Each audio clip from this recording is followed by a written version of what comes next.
দ্রৌপদীর কেন ৫ স্বামী? দ্রৌপদী ৫ স্বামীর সাথে কীভাবেই বা মিলিত হতেন? অনেক মুসলমানের এই প্রশ্নে অনেক হিন্দুই বিব্রত বোধ করে, কারণ তারা এর সঠিক জবাব জানে না বা দিতে পারে না। আর এর ফলে তারা ধর্মীয়ভাবে মুসলমানদের কাছে হেয় হয়। আবার মুসলমানরা কেন একাধিক বিয়ে করে বা মুহাম্মদের কেন এতগুলো বউ? হিন্দুদের এই ধরনের প্রশ্নের কাউন্টার প্রশ্ন হিসেবেও মুসলমানরা দ্রৌপদীর প্রসঙ্গ টেনে এনে হিন্দুদেরকে নাস্তানাবুদ করে। ফলে এখানেও হিন্দুদেরকে চুপ করে যেতে হয়। এই সমস্যার সমাধান বা ওই প্রশ্নের জবাব দিতে চলেছি আমাদের এই ভিডিওটির মাধ্যমে। তো বন্ধুরা, সম্পূর্ণ ভিডিওটি দেখার অনুরোধ করছি। আর যারা আমার এই চ্যানেলটিকে এখনও সাবস্ক্রাইব করেননি, প্লিজ চ্যানেলটিকে সাবস্ক্রাইব করে আমাদের পাশে থাকুন।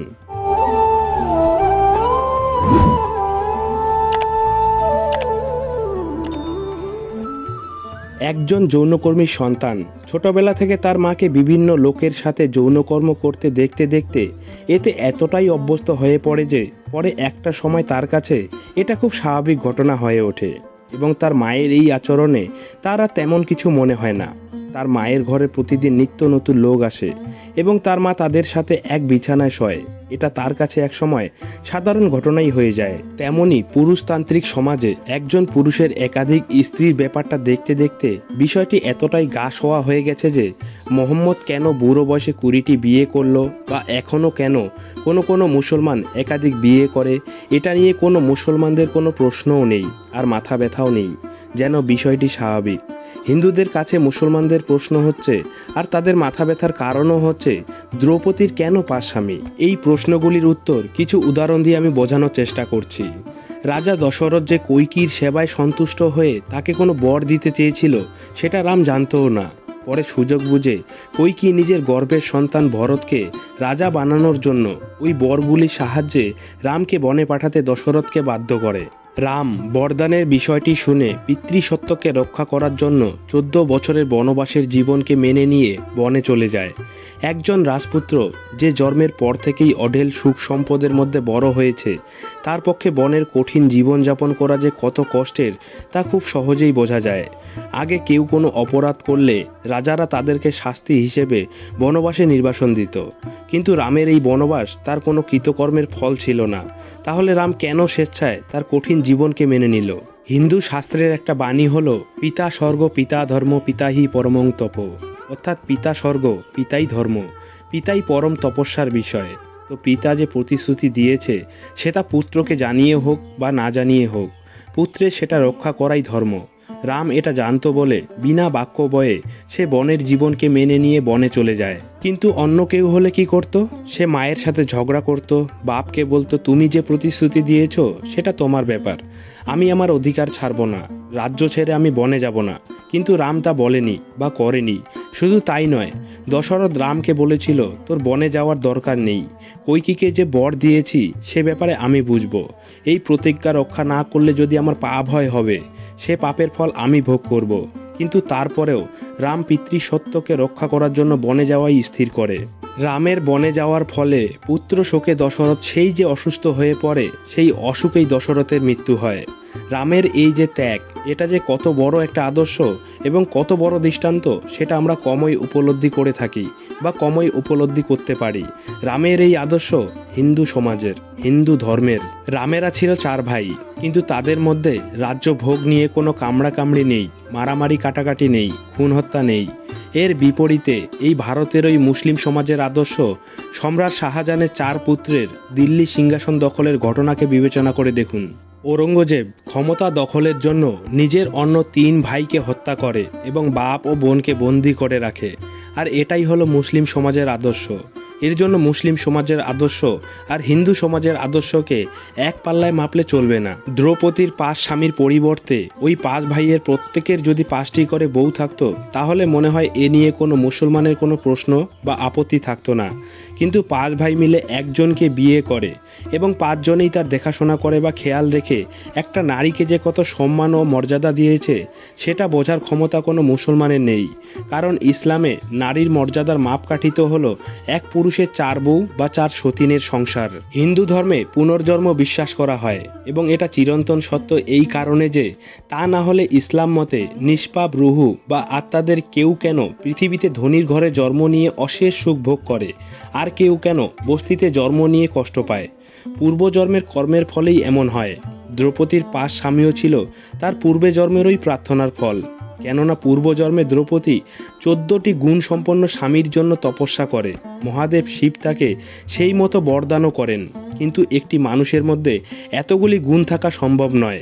তখন শিব তাকে জানান 5 জন মানুষের মধ্যে এমন গুণের সমাহার ঘটতে পারে, সেক্ষেত্রে তাকে পঞ্চস্বামী বরণ করতে হতে পারে। পরের জন্মে দ্রৌপদীর জীবনে ঠিক সেই ঘটনাটি ঘটে। এবার দেখা যাক কোন পরিস্থিতিতে দ্রৌপদী 5 জনকে বিয়ে করতে বাধ্য হয়েছিল। মহাভারতে পাণ্ডবদের স্বেচ্ছায় প্রথম বনবাসের সময় বনের মধ্যে কুটুরি বানিয়ে মা এবং 5 ভাই থাকত। সেই সময় মা কুন্তী কিসের যেন তপস্যায় সারাদিন চোখ বন্ধ করে ধ্যান করত। আর 5 ভাই কৌরবদের কেউ যেন তাদেরকে চিনতে না পারে সেজন্য ব্রাহ্মণের ছদ্মবেশে বনের আশেপাশে ঘুরে ঘুরে কাজ করে এবং খাবারের সামগ্রী সংগ্রহ করত। সেই সময় তারা ঘটনাচক্রে অনিচ্ছা সত্ত্বেও দ্রৌপদী স্বয়ম্বর সভায় উপস্থিত হয় এবং অর্জুন দ্রৌপদীকে জিতে নেয়। এরপর 5 ভাই মিলে দ্রৌপদীকে সাথে নিয়ে বনের মধ্যে তাদের ঘরে এসে উপস্থিত হয়, যেখানে কুন্তী চোখ বন্ধ করা অবস্থায় ধ্যান করছিল। 5 ভাইয়ের কেউ একজন বলে, মাতা দেখুন আজ আমরা কি লাভ করেছি। চোখ না খুলেই কুন্তী বলে, যা পেয়েছ তা 5 জন মিলে ভাগ করে খাও। পরে দ্রৌপদীর ব্যাপারটা জানতে পেরে কুন্তী তার ভুল বুঝতে পারে এবং সে তার কথাকে ফিরিয়ে নিতে চায়, কিন্তু যুধিষ্ঠির তার কাছে ধর্মই হচ্ছে শেষ কথা। সে বলে, ধনুক থেকে ছুটে যাওয়া তীর যেমন আর ধনুকের কাছে ফিরে আসে না, তেমনি মুখ থেকে বেরিয়ে যাওয়া কথাকেও আর ফিরিয়ে নেওয়া যায় না। এখানে স্মরণ করুন রামায়ণের দশরথ আর রামের কথা। পিতৃসত্যকে রক্ষা করার জন্য যেখানে রাম 14 বছরের বনবাস জীবন মেনে নিয়েছিল, ঠিক একইভাবে মহাভারতে মাতৃসত্যকে রক্ষা করার জন্যই পঞ্চপাণ্ডব সিদ্ধান্ত নেয় সবাই মিলে দ্রৌপদীকে বিয়ে করার। আরও খেয়াল করুন, দশরথ রামকে বলেছিল তার কথাকে মূল্য দিয়ে রামের বনে যাওয়ার কোনো দরকার নেই। ঠিক একইভাবে কুন্তীও সে কথা তার পুত্রদের বলেছিল, কিন্তু মাতৃসত্তাকে রক্ষার জন্য যুধিষ্ঠির তা মেনে নেননি। শুধুমাত্র মুখ থেকে বেরিয়ে যাওয়া কথাকে মূল্য দেওয়ার জন্য 5 ভাই মিলে বিয়ে করতে বাধ্য হয় একটি মেয়েকে।